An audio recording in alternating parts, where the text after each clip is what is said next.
Hey everyone, I recently reiterated my recommendation for Alphabet stock, saying it was still my top stock to buy in 2024.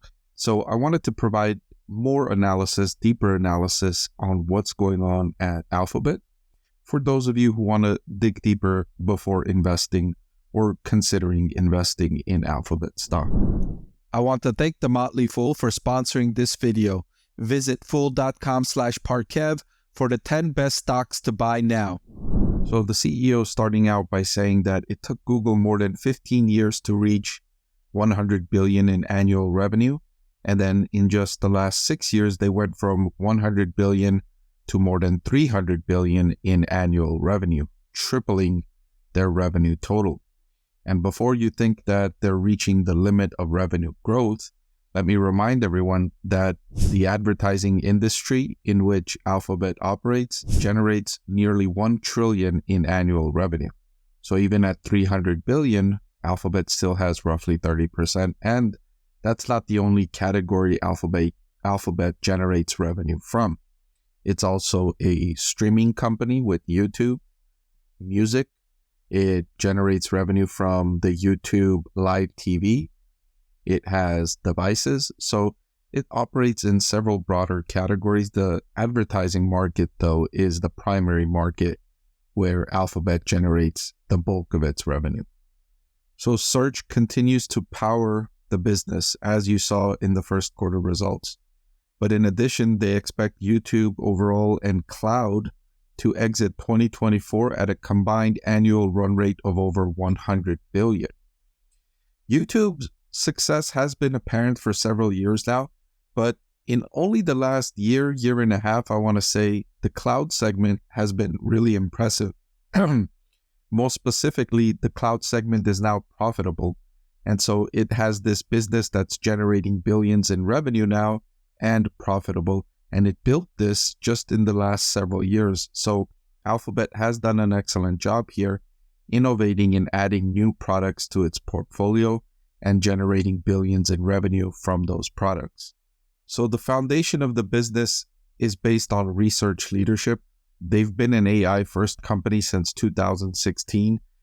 Alphabet's been talking about AI for a long time now. That's why it was such a surprise that it came out of nowhere that OpenAI beat Alphabet with the large language model and ChatGPT, and Alphabet really had to play catch-up. It had been developing its own large language model for a long time.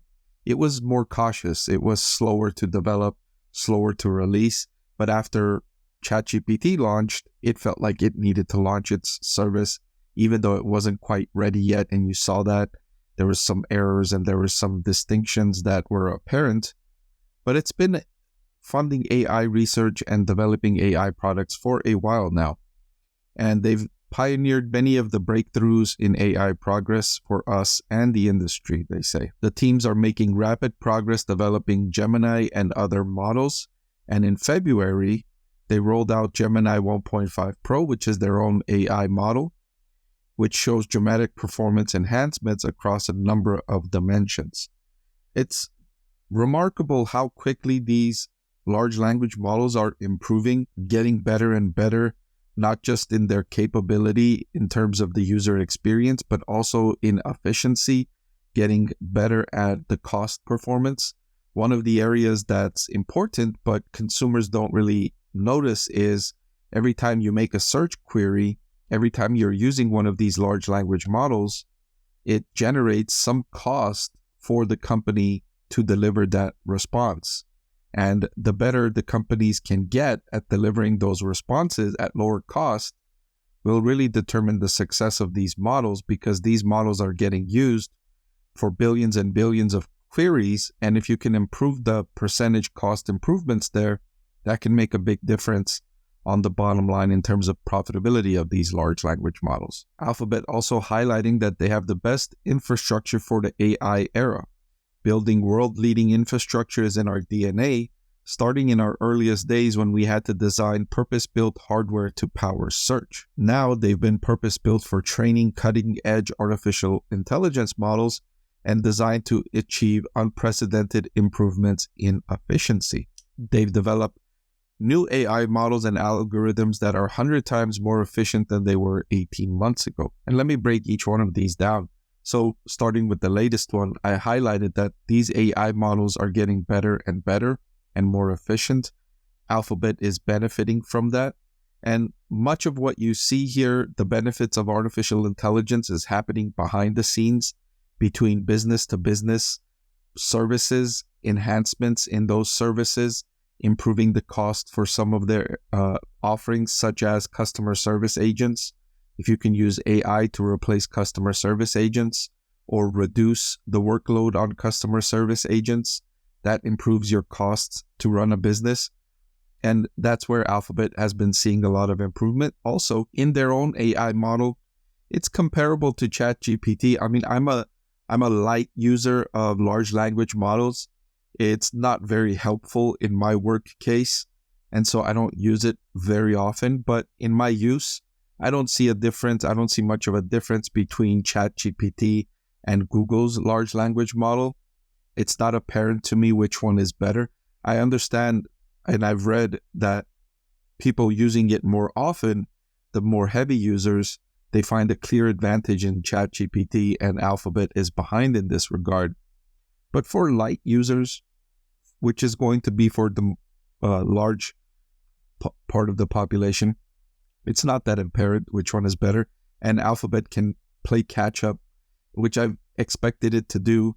It may not catch up completely to ChatGPT, but it doesn't need to. If it can, approach it, then people on the Google, on the Alphabet product suite can benefit from that without needing to go outside of Alphabet to use ChatGPT. They can use Google's or Alphabet's large language model within the Alphabet ecosystem. And if the difference is not that large, they won't see a need to switch out and use another provider. And finally, Alphabet saying that they are committed to making the investments required to keep us at the leading edge in technical infrastructure.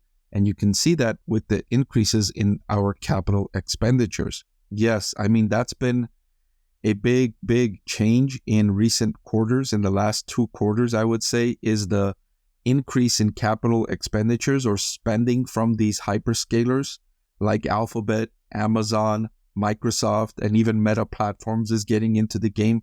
They've all increased their spending on these AI infrastructure capabilities. So buying NVIDIA's GPUs and the necessary requirements to build out these infrastructure to support these large language models, to support the increase in computing power required to support these large language models. And Alphabet is not alone in this, but they're telling their rivals, look, we're not going to get behind here. We're also going to be spending to make sure that we have the leading edge in terms of infrastructure. So that's really good news, actually, if you're an investor in Alphabet, because there's so much demand in this product category and there's expected growth for several years and the profit margins are really lucrative. So you want to see the company invest in this category because the opportunity is lucrative. Before I let you go, let me tell you about the greatest deal on YouTube. With just a click of a button, you can get free financial analysis from a professor with decades of investing experience. So what are you waiting for? Hit that subscribe button and I'll see you again soon.